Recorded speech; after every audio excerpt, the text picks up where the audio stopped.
सवात में मदरसे में तशद्दुद से तालिब इल्म के जाँ बहक होने के वाक़ये में अहम पेशरफ्त सामने आ गई। पुलिस ने मुकदमे में शामिल 2 मुल्ज़िमान को गिरफ्तार कर लिया। 2 की तलाश जारी है।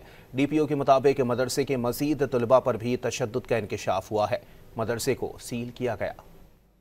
इत्ला मिलते ही उधर हमारी पुलिस टीम गई। जब पुलिस ने मुआयना किया तो बच्चे के जिस्म पे तशद्दुद के निशानात पाए। हमारी इस 302 की FIR में टोटल 4 मुल्ज़िमान हैं।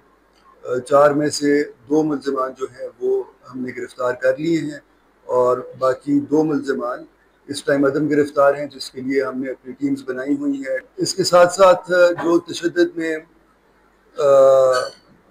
इस्तेमाल होने वाली चीज़ें हैं, लाठियाँ हैं, जंजीरें हैं, वो भी हमने रिकवर कर ली।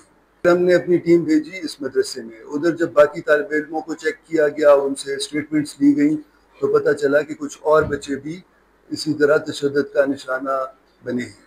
जब ये बात हमारे इल्म में आई तो उस पे हमने फौरी तौर पर मदरसे का जितना भी अमला था, जितना भी स्टाफ था, उन सारों को हमने अपनी तहवील में लिया।